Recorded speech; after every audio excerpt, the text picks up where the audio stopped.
Hi hello ಎಲ್ಲರಿಗೂ ನಮಸ್ಕಾರ. ನಾನಿವತ್ತು ರಾಗಿ ಗಂಜಿ ಅಥವಾ ರಾಗಿ ಮಾಲ್ಟ್ ಮಾಡ್ತಾಯಿದ್ದೀನಿ. ರಾಗಿ ಗಂಜಿ ಅಥವಾ ರಾಗಿ ಮಾಲ್ಟ್ ಮಾಡಲಿಕ್ಕೆ ನಾನು ರೆಡಿನೇ ಸಿಗುವಂತಹ ಈ ಪ್ಯಾಕೆಟನ್ನು ತೊಗೊಂಡಿದ್ದೀನಿ. ಇದು ಪೌಡರ್ ರೂಪದಲ್ಲಿ ನಮಗೆ ಸಿಗುತ್ತೆ.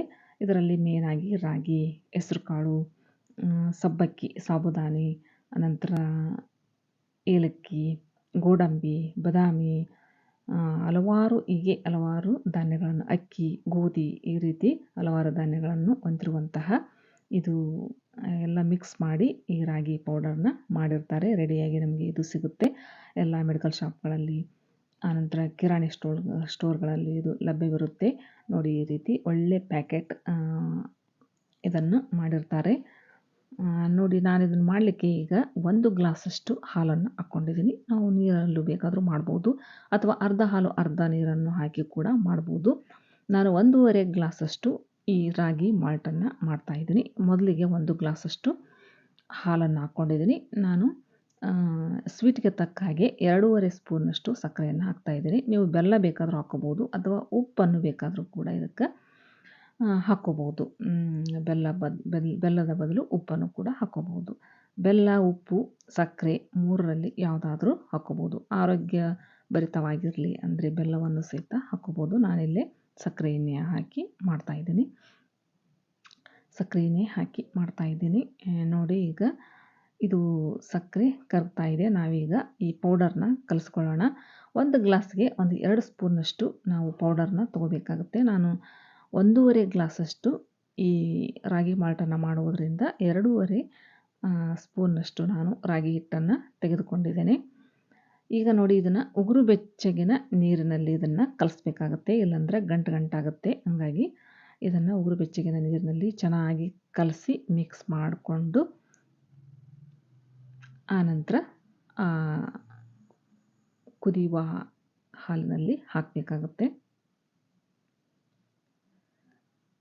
ಈ ರೀತಿ ಮಿಕ್ಸ್ ಮಾಡಿದ್ದಾಯಿತು. ನೋಡಿ, ಚೆನ್ನಾಗಿ ಮಿಕ್ಸ್ ಮಾಡಿಕೊಂಡು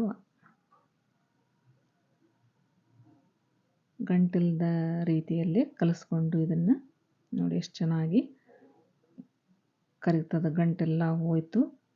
ಈಗ ನೋಡಿ, ಈ ಟೈಮಲ್ಲಿ ಈ ಮಿಕ್ಸ್ ಮಾಡಿರುವಂತಹ ರಾಗಿ ಪೌಡರ್ ನಾವು ಹಾಕಬೇಕಾಗುತ್ತೆ. ಈಗ ನೋಡಿ, ಚೆನ್ನಾಗಿ ಕಲಿಸ್ಬೇಕು. ನೋಡಿ, ಇದನ್ನು ಚೆನ್ನಾಗಿ ಮಿಕ್ಸ್ ಮಾಡಬೇಕು. ಒಂದು 2 ನಿಮಿಷ ಕುದಿಯೋ ಹಾಲಲ್ಲಿ ಹಾಕಿ 2 ನಿಮಿಷ ಮಳಿಸಿದ್ರೆ ಸಾಕು. ನೋಡಿರಿ, ಇದನ್ನು ರೆಡಿ ಆಗುತ್ತೆ ನಮ್ಮ ರಾಗಿ ಗಂಜಿ. ಸೂಪರಾಗಿರುತ್ತೆ, ಭಾಳ ಟೇಸ್ಟಾಗಿರುತ್ತೆ ರೀ, ಮಸ್ತಾಗಿರುತ್ತೆ. ನೋಡಿ, ಇದನ್ನು ವೆಯ್ಟ್ ಲಾಸ್ ಮಾಡ್ಕೊಳ್ಳೋರಂತೂ ಬೆಳಗ್ಗೆ 1 ಗ್ಲಾಸ್ ಕುಡಿದ್ಬಿಟ್ರೆ ಸಾಕು ನೋಡಿರಿ, ಮತ್ತು ಮಧ್ಯಾಹ್ನ ಊಟವನ್ನೇ ಮಾಡ್ಬೋದು. ಈ ರೀತಿ ಇರುತ್ತೆ ನೋಡಿ ರಾಗಿ ಗಂಜಿ. ಎಷ್ಟು ಚೆನ್ನಾಗಾಯಿತು, ಎಷ್ಟು ಮಂದಗಾಯ್ತು ನೋಡಿರಿ, ಗಟ್ಟಿ ಆಯಿತು. ಭಾಳ ಟೇಸ್ಟ್ ಇರುತ್ತೆ ನೋಡಿರಿ, ಅದ್ಭುತ ರುಚಿ ಇರುತ್ತೆ. ಇದು ಮಾತ್ರ ಎಲ್ಲ ಸಿರಿಧಾನ್ಯಗಳನ್ನು ಹೊಂದಿರುವುದರಿಂದ ಒಳ್ಳೆಯ ರುಚಿ ಇದು ಕೊಡುತ್ತೆ. ನಾನು ಮಾಡೋ ಈ ರೆಸಿಪಿ ನಿಮಗೆ ಇಷ್ಟ ಆಗಿತ್ತಂದರೆ ಪ್ಲೀಸ್ ಒಂದು ಲೈಕ್ ಮಾಡಿ, ಶೇರ್ ಮಾಡಿ. ಹೊಸದಾಗಿ ನೋಡಿ ನನ್ನ ಚಾನಲನ್ನು ಸಬ್ಸ್ಕ್ರೈಬ್ ಮಾಡಿಕೊಂಡು ಸಪೋರ್ಟ್ ಮಾಡಿ.